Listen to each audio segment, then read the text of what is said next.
जय श्री राम भाइयों। आज से 2 दिन पहले मैंने एक आलेख डाला था और आलेख के माध्यम से मैंने आप तक अपना मैसेज पहुंचाया था कि यदि काश मैं देश का सुप्रीमो होता। मैंने उस आलेख के अंदर यही कहा था, यदि मैं देश का सुप्रीमो होता आज, तो ये जो 37 किसानों की जो समूह बने हुए हैं, संगठन बने हुए हैं, उनके सारे नेताओं को उठाकर जेल में बंद कर देता और उनको उल्टा करके तोड़वा देता और उनकी आने वाली 7 पुश्तें भी कभी किसान का नेता बनने के लिए 100 बार सोचती। मगर मैंने जब ये भी कहा था उसके बाद में कि आप भी यहीं हो, हम भी यहीं हैं, देख लेना देश के अंदर जितने भी किसानों के नेताओं के द्वारा जो दिल्ली के अंदर जो दिल्ली को शर्मसार किया, देश को शर्मसार किया, इन नेताओं के ऊपर सिर्फ एक FIR होगी। FIR होने के बाद में इनकी जमानत हो जाएगी।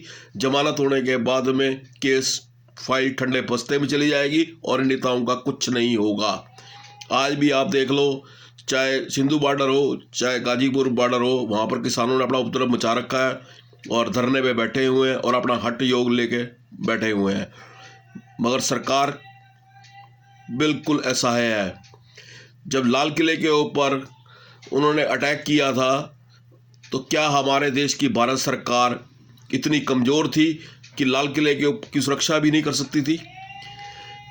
क्या हमारे देश के अंदर हमारी भारत सरकार इतनी कमज़ोर है कि हरियाणा, यूपी, दिल्ली को चारों तरफ से बॉर्डरों से सील कर लिया और सरकार बैठ के तमाशा देखती है? क्या कारण है कि हमारे देश के अंदर कोई भी गुट, कोई भी समूह, कोई भी भीड़ आती है और अटैक करके दिल्ली के अंदर चली जाती है, चाहे दिल्ली के दंगे हों या आप किसानों के द्वारा दिल्ली के अंदर किए गए दंगे हों? क्या हमारी भारत सरकार इतनी कमज़ोर है? इस विषय पर भी जरूर विचार करना पड़ेगा भाइयों। देखो, चाहे कांग्रेस हो, आम आदमी पार्टी हो या अन्य विपक्षी पार्टी हो, ये सभी पार्टियां आज किसानों के साथ आकर खड़ी हो गई हैं। हमारा गुस्सा उनके प्रति वाजिब है कि हम कहेंगे ये ऐसे उग्रवादियों के साथ में, ऐसे आतंकवादियों के साथ में, ऐसे गलत एलिमेंट के साथ में ये विपक्षी पार्टियाँ क्यों खड़ी हैं। मगर विचार करना भाइयों कि अगर यही भारतीय जनता पार्टी अगर विपक्ष के अंदर होती और कांग्रेस के द्वारा ऐसा कोई नियम बनाया जाता तो हमारी भारतीय जनता पार्टी की सरकार जो पार्टी है वो भी इनके पक्ष में आकर खड़ी होती। देश के 70 साल के इतिहास है, कोई भी ऐसा मुद्दा हो जो रूलिंग पार्टी के द्वारा उठाया गया हो या कोई कानून रूलिंग पार्टी के द्वारा पास किया गया हो, किसी भी विपक्षी पार्टी के द्वारा उसकी सहमति नहीं दी जाती, उसके द्वारा उनको तारीफ नहीं की जाती। यही लोकतंत्र की एक नियम है कि विपक्षी पार्टी हमेशा रूलिंग पार्टी के बनाए हुए नियम, चाहे वो देश हित में हो चाहे ना हो, मगर विपक्षी पार्टी का काम ही होता है उनके अहित में, उनके अगेंस्ट में जाना। तो ये कोई अलग नहीं है, ये भी सब राजनीति करने आए हैं, कोई मूंगफली बेचने नहीं आए हुए हैं। तो उनका इस सरकार के कानून नियम के खिलाफ जाना वाजिब है।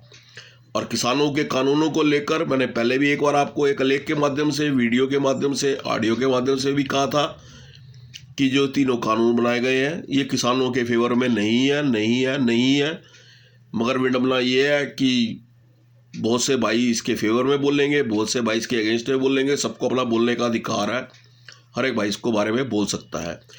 दूसरा, अभी जो लाल किले के अंदर जो घटना हुई कि सिखों के द्वारा एक जो उनका चिन्ह होता है, अखंड चिन्ह जो होता है, उसका झंडा जो है उन्होंने लाल किले के ऊपर लहरा दिया, उसको लेकर हमारा देश पूरा बहुत क्रोध में है, गुस्से में है। मगर भाइयों, मेरा आपसे निवेदन है कि 26 जनवरी की जो परेड थी, उस परेड के अंदर पंजाब की जो रैली निकली थी, जो पंजाब की जो झांकी निकली थी, उसको एक बार जाके यूट्यूब पे दोबारा देख लेना। उस झांकी के अंदर भी जो उनका अखंड साहब होता है उसका झंडा लहरा रहा था, ना कि भारत के देश का झंडा लहरा रहा था। उस झांकी को देखने के लिए हमारे देश के राष्ट्रपति जी भी मौजूद थे, देश के प्रधानमंत्री जी मौजूद थे, देश की सरकार भी मौजूद थी और देश के बड़े बड़े ब्यूरोक्रेट भी देख रहे थे उस झांकी को। उस झांकी के अंदर कहीं भी भारत का झंडा नहीं था। उस झांकी के अंदर भी खंडा साहब का चिन्ह वाला झंडा लहराया जा रहा था। तो उस समय क्यों नहीं विरोध किया गया, क्यों नहीं उसके बारे में ऑब्जेक्शन उठाया गया? मगर मैंने आपको पहले भी कहा था 70 साल से आज तक का इतिहास उठाकर देख लो, किसी भी देश के अंदर किसी भी नेता को कोई सजा आज तक ना मिली है ना कभी मिलती है। जिस व्यक्ति के ऊपर नेता का ठप्पा लग जाता है वो नेता बनने के बाद में वो कभी भी जेल में नहीं जाता। मैं बार बार यही कहता हूँ, भावना में मत बहें, ये राजनीति है। कौन गलत है, कौन सच्चा है, कौन अच्छा है, कौन बुरा है, इस विषय की बहुत गहराई से जानकारी ले लिया करें, तथ्य इकट्ठे कर लिया करें, उसके बाद भी किसी निचोड़ पे पहुंचा करें। सच ये है कि अब जो किसानों का ये विषय है, चाहे दंगे का विषय था, ये एक राजनीति का एक अखाड़ा बन चुका है। इसके अंदर कोई भी दूध का धुला हुआ नहीं है। दूसरी बात, मैं आज भारत सरकार से प्रश्न करना चाहता हूँ, जब आपके पास में आज की तारीख के अंदर 350 प्लस की मेजोरिटी है, 350 प्लस का बहुमत है, उसके बावजूद भी अगर सरकार भारतीय जनता पार्टी की, कांग्रेस पार्टी के ऊपर, आम आदमी पार्टी के ऊपर, समाजवादी पार्टी के ऊपर या अन्य पार्टी के ऊपर दोषारोपण करती है, तो बड़े अफसोस से कहना पड़ता है कि ये भारत सरकार टोटली फेलियर है। यदि भारत सरकार के पास इतनी मेजोरिटी होने के बाद भी अगर वो अपना डंडा नहीं चला सकती, यदि भारत की सरकार इतना मेजोरिटी होने के बावजूद भी दिल्ली में 2 बार दंगे करवाने के लिए असहाय हो जाती है, तो बड़े अफसोस से कहना पड़ेगा कि इस सरकार को अपनी नीतियों को बदलना पड़ेगा और कठोर नियम अपनाने पड़ेंगे।